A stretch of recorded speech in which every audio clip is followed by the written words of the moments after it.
World cup ফাইনালের স্পেনের গোলটা কিন্তু আসলে চমৎকার একটা গোল হয়েছে, একটা পুরো একেবারে টিম গোল হয়েছে। দেখেন লামিন ইয়ামালের পায়ে বল, সে নিজে না টেনে পিছনে পেদ্রো পোরো রয়েছে, ওকে বল দিয়ে দিল। পেদ্রো পোরো কি করলো, বল না ঘুরায় ডাইরেক্ট একটা ফ্লাঙ্ক করে দিল, মানে উড়ায় মারলো বল। এইখানে দেখেন নিকো উইলিয়ামস চলে আসতেছে। নিকো উইলিয়ামস এখানে মানে খেলার মোড়টাই ঘুরাই দিছে।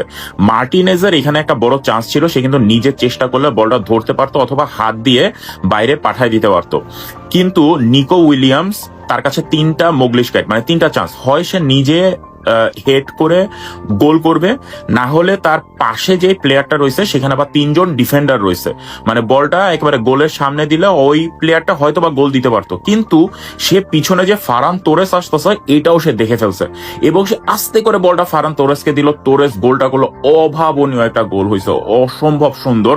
এখন দেখেন একটা টিম যদি সবাই না খেলে তাহলে আপনার জেতা কিন্তু কখনোই পসিবল হয় না।